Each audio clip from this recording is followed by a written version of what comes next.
What is HIC, or the Healthcare Innovation Challenge? The HIC is a case competition where students are tasked to devise novel solutions to real life challenges and problems that we face in the Canadian healthcare system. So this competition is open to both graduate and professional students at the University of Toronto.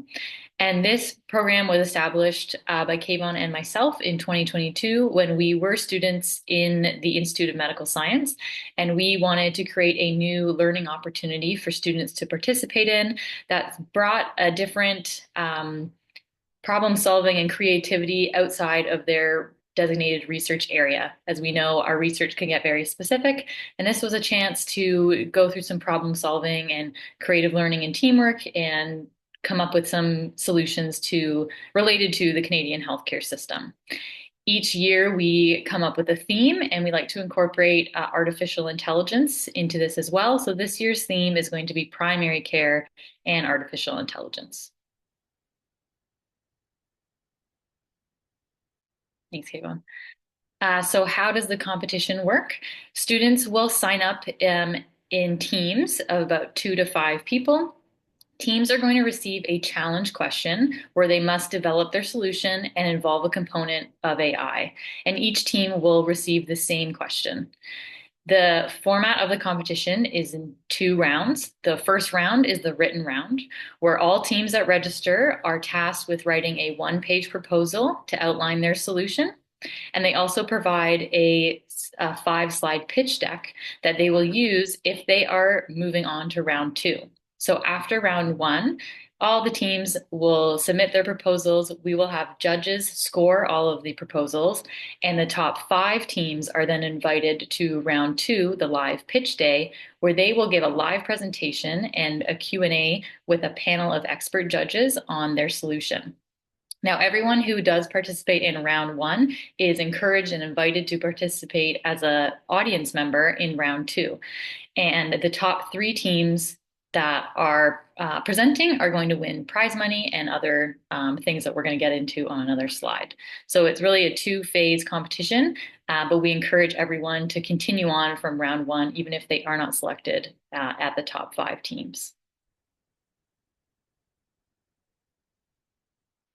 And so you might be wondering, what if I'm not a subject matter expert in the competition theme? So maybe you don't have any prior experience in primary care, or maybe you're not an expert in artificial intelligence. That's totally okay. You do not need to have any expertise or any prior knowledge in order to succeed. This really is a learning opportunity, and we do provide some support along the way. When we have the challenge question proposed to all the teams, we also have an accompanying booklet that goes over some basic need to know things about the theme. So basic things about primary care, how it's structured in Canada, how it's structured in Ontario, what are some key problems that might already be well known, and same with artificial intelligence, some key things, some different types of AI that can be utilized into different solutions. And then during round 1, this year, we're going to try to implement a challenges in Canadian primary care panel, where we're going to have experts and healthcare workers come and speak to you who have registered for round 1 about the challenges that they are currently facing. And this is really to give you a broader understanding of primary care and inspire you to maybe tailor your solutions or pick one of these themes as your solutions if you just don't know where to start. So we're sort of giving that added support if this is your first time doing anything like this sort of challenge, or your first introduction to primary care or AI. And then in round 2, when the focus is really about giving your pitch to a live audience and to live experts, we're going to provide support on how to give a winning pitch. So more of a little training tips seminar to guide finalists on their presentation style and their presentation slides, and basically what to do to make a good pitch. Because we do recognize that doing a pitch is very different than perhaps doing a research presentation, and some of those skills will cross over, but this is new to a lot of people. So we will offer support in those 2 forms.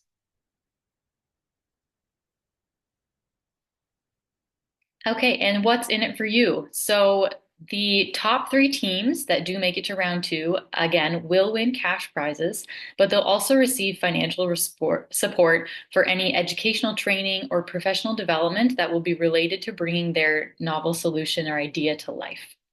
Everyone who participates will get an exposure to the real world issues in the Canadian healthcare system. So, again, that's through our information booklet. That's also through that panel session that every round one um, participant will be able to attend. So, you're getting that additional panel of experts that you get to listen to. Everyone is also getting networking with industry experts and leaders in AI. So, again, in our live event, even if you were not chosen to be one of those top five teams, we encourage everyone to come to the event. You can talk to the experts. They're going to have a panel where they're talking about their current research, and it's really an opportunity to get involved in that space. And again, everyone who is going to participate has the opportunity to strengthen their problem solving skills, their teamwork, knowledge translation, and communication skills just by the nature of having to work together as a team to come up with a really creative and novel solution.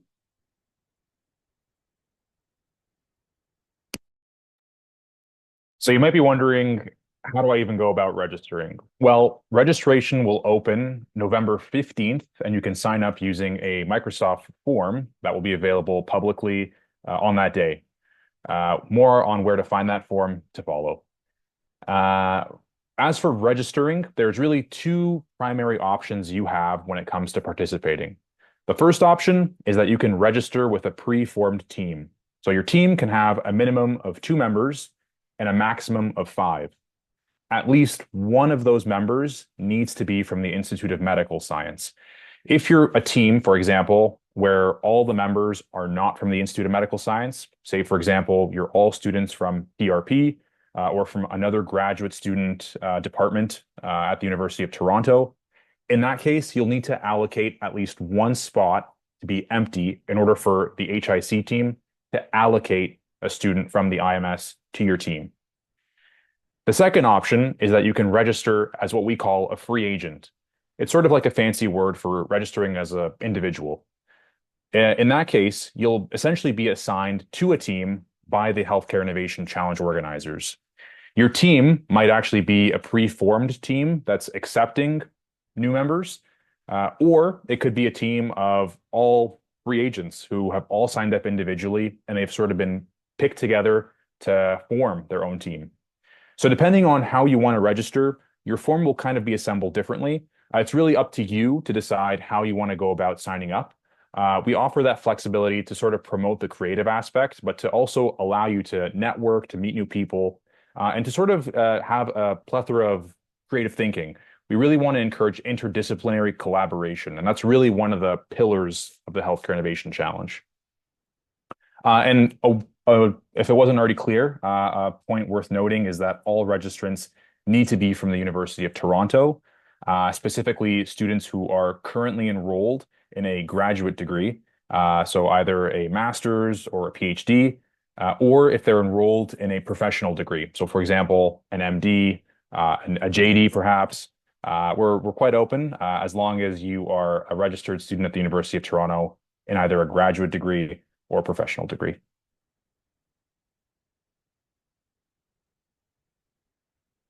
And as for the competition timeline, so Serena did a great job explaining that our competition is sort of broken up into two phases.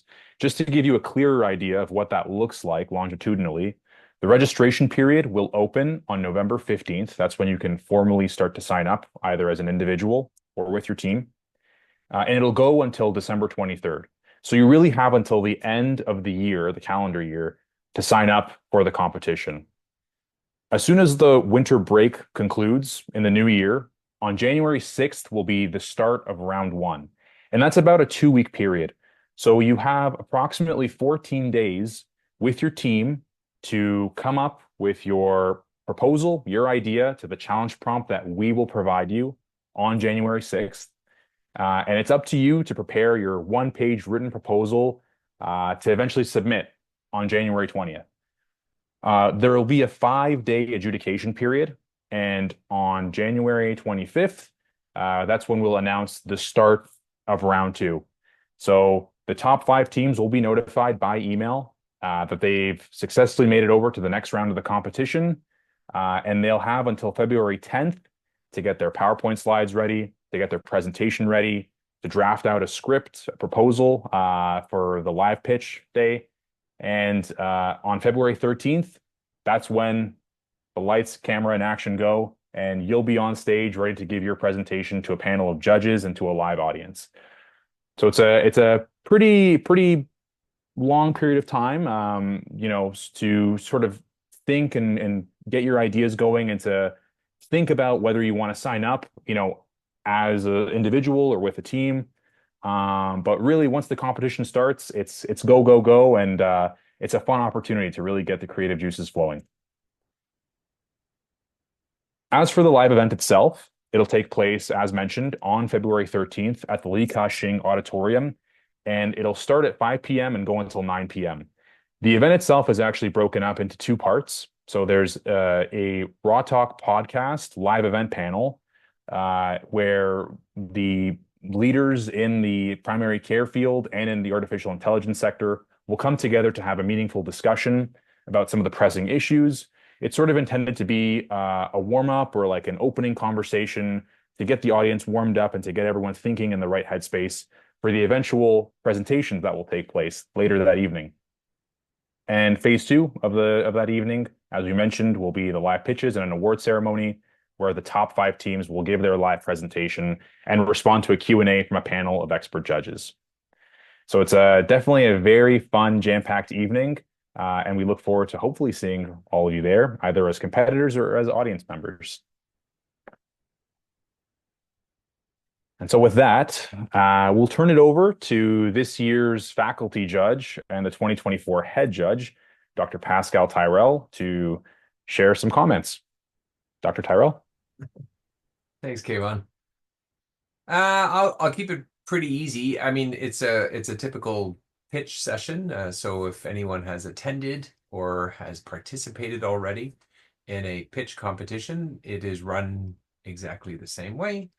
If you have not, there is a lot of information online that can help you in terms of preparing your pitch. And we'll provide some resources as well, of course. But just to keep it brief, you need to essentially share with the audience and the judges, of course, 3 questions. You need to answer 3 questions essentially, and that is, so what, who cares, and in what market, right? So that's bottom line, what you need to share with everybody. The criteria for judging is classic. It's nothing special or anything. We do it just like all other pitch competitions.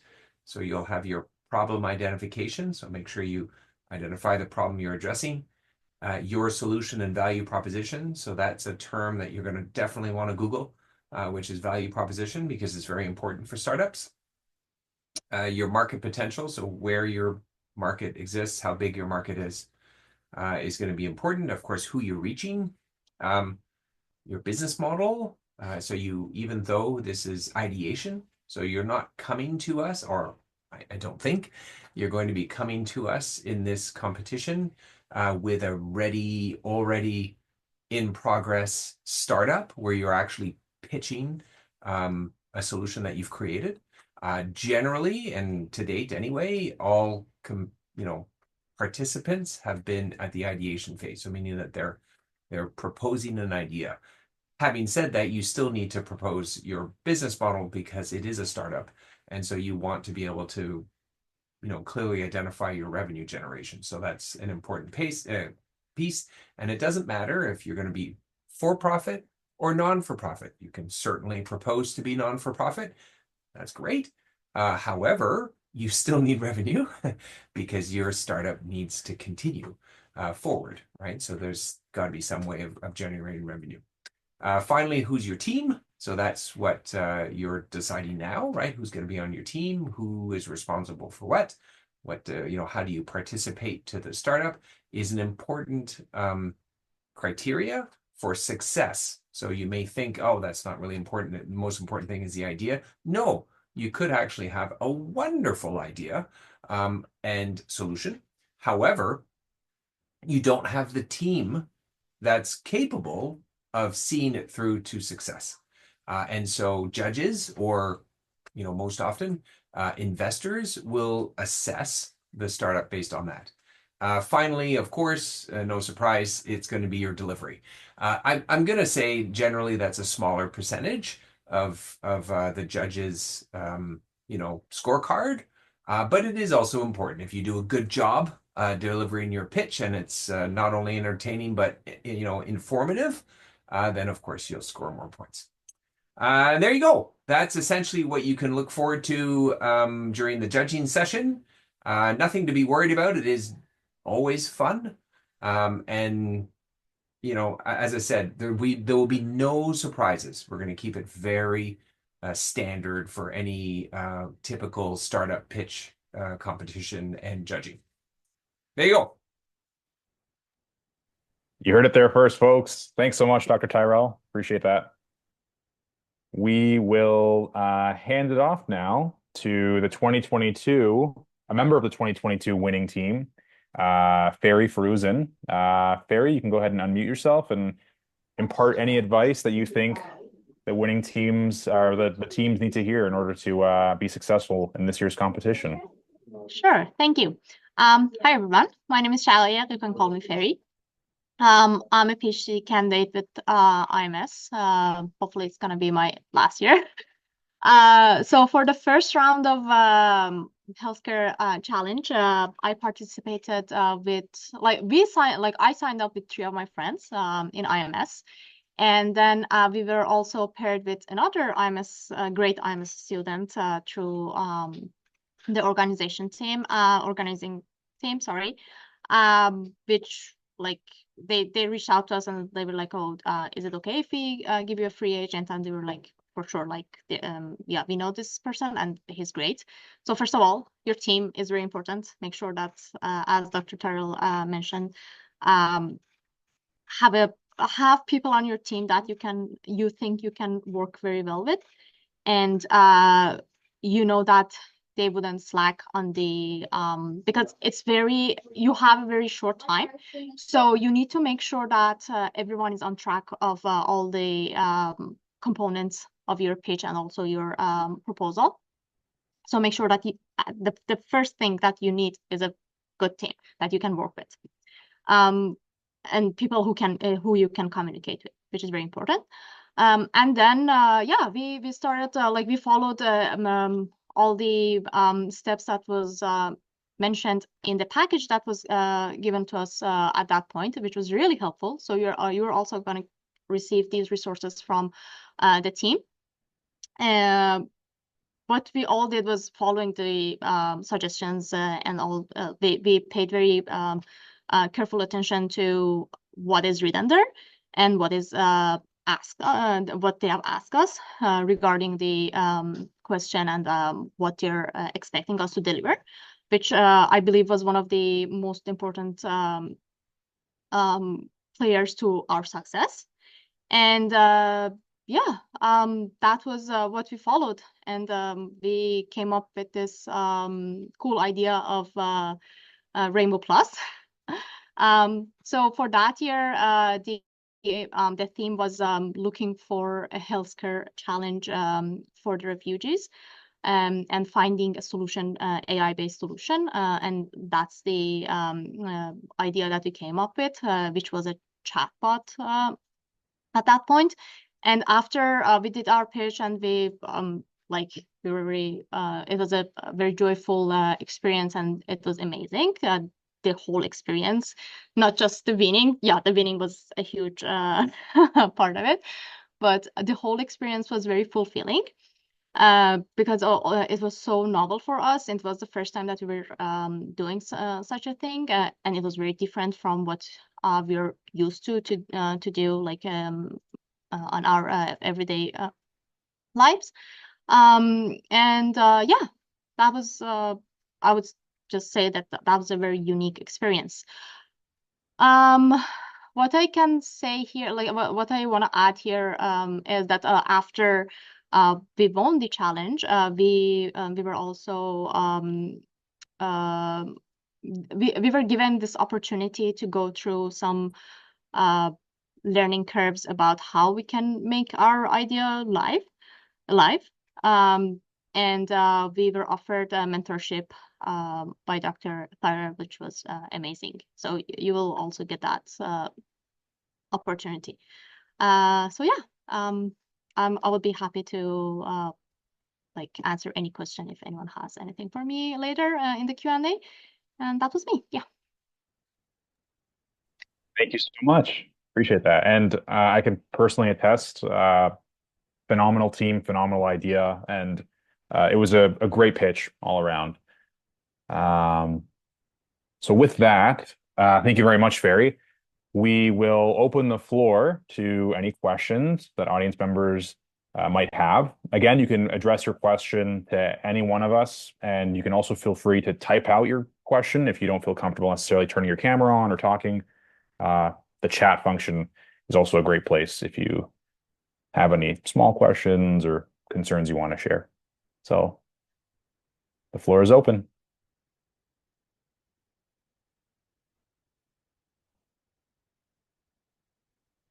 And I just will add, in case anyone's typing or thinking of a question to ask, you can always email us directly as well at our new email address, hic.ims@utoronto.ca. And you can also visit our website for any support you might need or inquiries.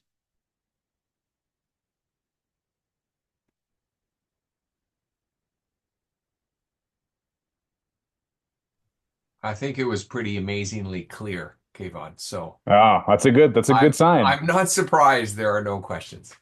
That's good. That's good. I mean, I actually have a question for Ferry that I mean, I'm wondering from my end as a participant, given that this was so different for you, obviously artificial intelligence isn't what you study.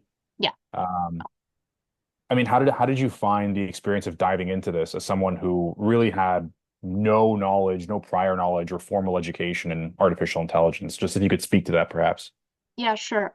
So I would say, so it was totally new. Like, what I'm doing and what all the other members were doing, we are all in basic science and we're doing wet lab work. So AI was very new to us, and we were like, first thing that I did was, okay, what is the definition of AI? What solution should I come up to be considered as AI?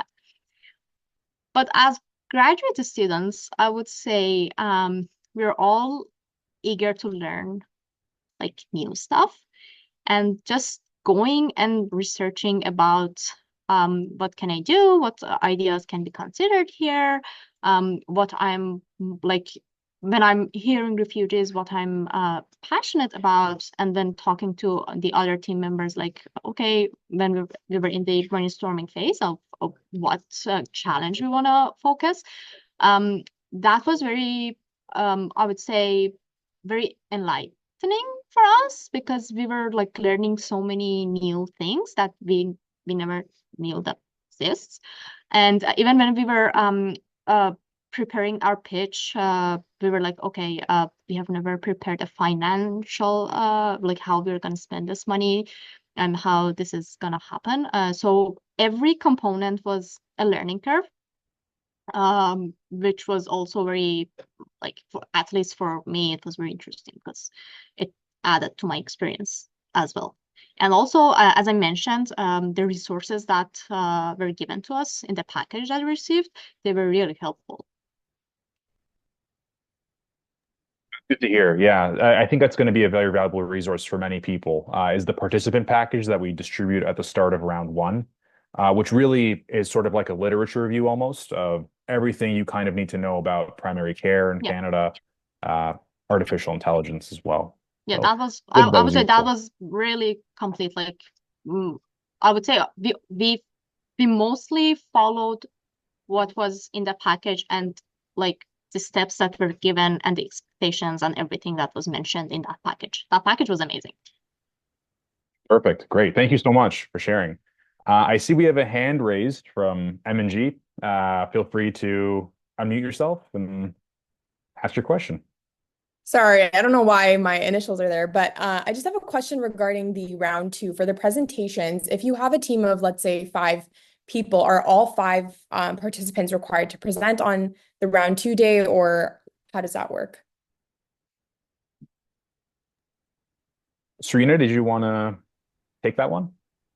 Sure. Yeah. Great question. We do not mandate that every member of the team has to speak at the competition day. We did encourage in previous years for the entire team to at least be on the stage, and you can choose to have 1 or 2 or everyone, do a specific part. Given we only allot 5 minutes for the pitch. We understand it also takes time to switch between people who are speaking. So it's whatever the team wants to do in that case. And I don't know if you had one person speaking or multiple last year or 2 No, years ago. all of us we delivered a part of our speech, and like at least we felt, since everyone has worked on it, we all wanted to participate, and we tried to divide it in even way so everyone can at least have one sentence. But yeah, the transitioning was key, but I feel like that comes with practice. Yeah. Yeah, that's a great point. And I hope that answers your question. Yes, it does. Thank you. And I just had one more question. Is the 5-person cutoff like a hard cutoff, or are we allowed to potentially have maybe 6 people on our team? Just wondering. It is 2 to 5. So we kept it at that much. In case if you had a couple extra people interested, more than welcome to have 2 teams. I know we had previous groups of people in the past separate their friend groups into 2 different teams as well. So that's kind of fun as well if you did want to have more or you had more than 5 interested. Okay, thank you.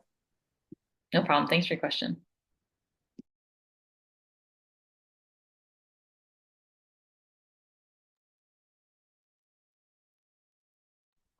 I'll just jump in on that question. It's a good point that we had toyed with, right? If you have 1 extra person, then there's 6, I'm sure you can, write an email and ask and plead your case. But joking aside, there's also 5 official people on it, but you can have as many people contributing to your work and team as you want because it is actually a startup. So I just thought I'd throw it out there. Don't feel that you have to cut people out of your project because they're interested, and just because they won't get their name on officially on the ballot doesn't mean that they're not part of the startup. So I just thought I would share that, right? As long as they're okay with that. Okay, perfect. That's really You helpful. know what I mean? Like I'm just saying it's a startup. Like this is supposed to be a real deal, right? So Yeah. it is rare that you'll have startups that have 6 or 7 or 8 or actually even 5 people. It's actually quite uncommon to have startups have that many people. But hey, if it works for you, who are we to say? We just had to draw the line inevitably because somewhere, right, in terms of the numbers, because it just made sense for us to do that. But as I said, if you want to manage your team, where you have 5 official, contributors that are part of the competition, and you have another 5 in the background that are helping you out because they're interested, Okay, that's fair. Thank you so much for the clarification. I think just to add to your point there, Pascal, obviously this isn't worth ending friendships over. You definitely don't want to cut people out. But on top of that, I mean, there's nothing stopping you from also consulting on the side or sort of in the background, perhaps faculty, someone who might be more knowledgeable in the area if you really want to do your research and learn more as part of the innovation and brainstorming process. Obviously, they can't formally be listed as a team member and they can't present the day of. And obviously, the work needs to be original and done by the team itself. But there's nothing stopping you from seeking out that support, I suppose, just in terms of the subject matter to learn more, to gain that insight. So.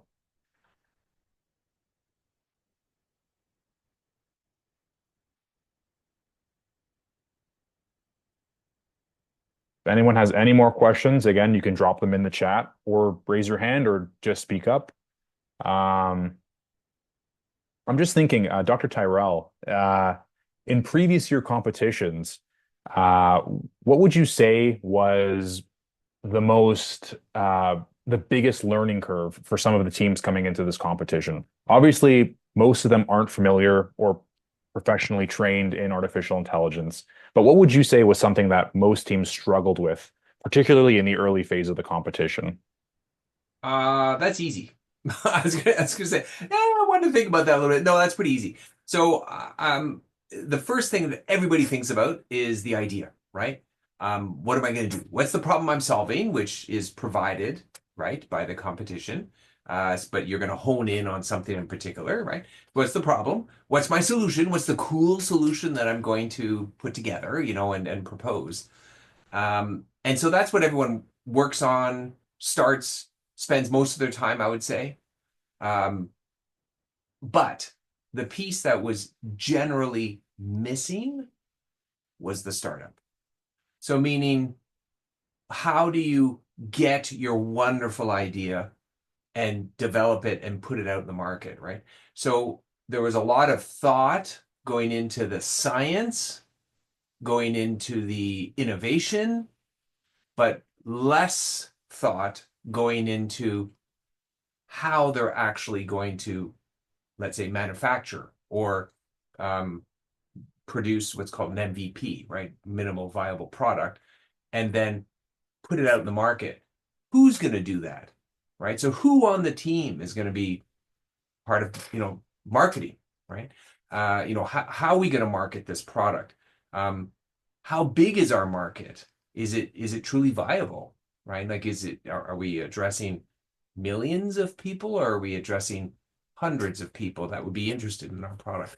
And I think that, unfortunately, was seen in many of the presentations, certainly, that the preparedness to be a startup was lacking. So very easy question to answer, and it's everybody. That's how it works, right? That's what's difficult about this space, is that you can have a wonderful idea and a fantastic product, but it fails. And it fails because your startup was not prepared to take it to market. And unfortunately, it happens all the time. And it's a shame. It's such a shame. And very often, and I think this is the purpose of this competition, is very often as scientists, we think we're all that. Of course, we're the ones that are going to be responsible for all innovation in the world. But it's not the case. We're responsible for what's called foundational research, but it's only one aspect of the entire pipeline to get a product to market, right? So I think that's the interesting part.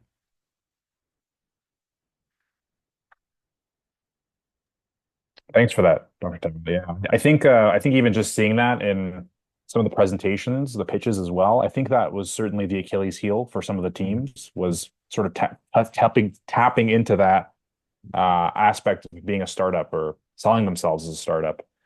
Mhm.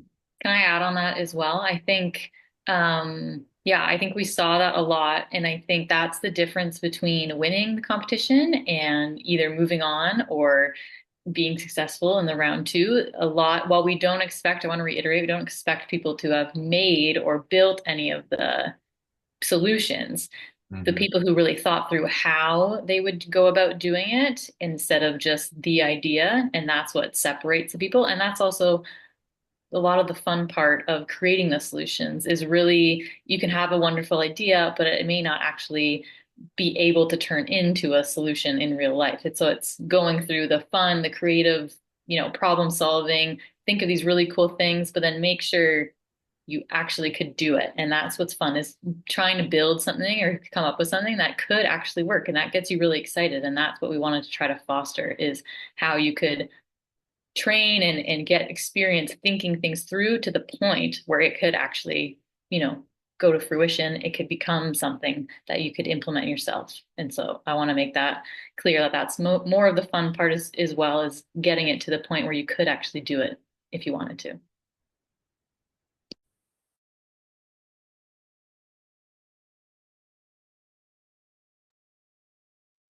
I have a question. Everyone really, Serena. Brianna as well. When you think about some of the presentations that happened in the past, or just about any presentation that you've seen, doesn't have to be related to the Healthcare Innovation Challenge.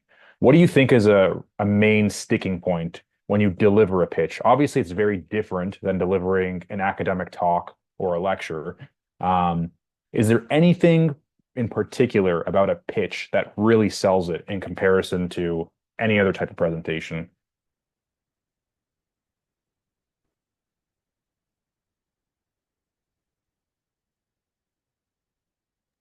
I think for me, some of the presentations last year, I think similar to what Pascal was saying, people who really thought about their team's strengths and they sort of presented as if they were already the startup.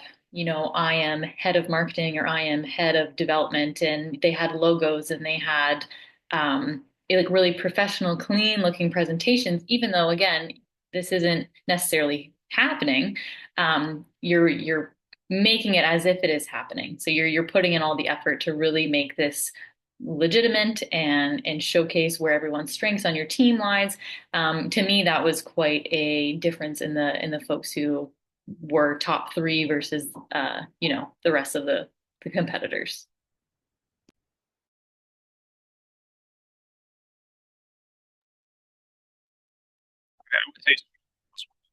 Just reflecting on the presentations we've seen in the past, I think some of the standouts were certainly ones where, obviously, when you have everyone on your team speaking, I think that does sort of speak to the cohesion that that team has. Obviously, it's a bit of a reflection of showing that everyone's on board. Obviously, it's not a make or break to a winning pitch, but at least to me, that sort of speaks to everyone having a good grasp on the idea that's being presented.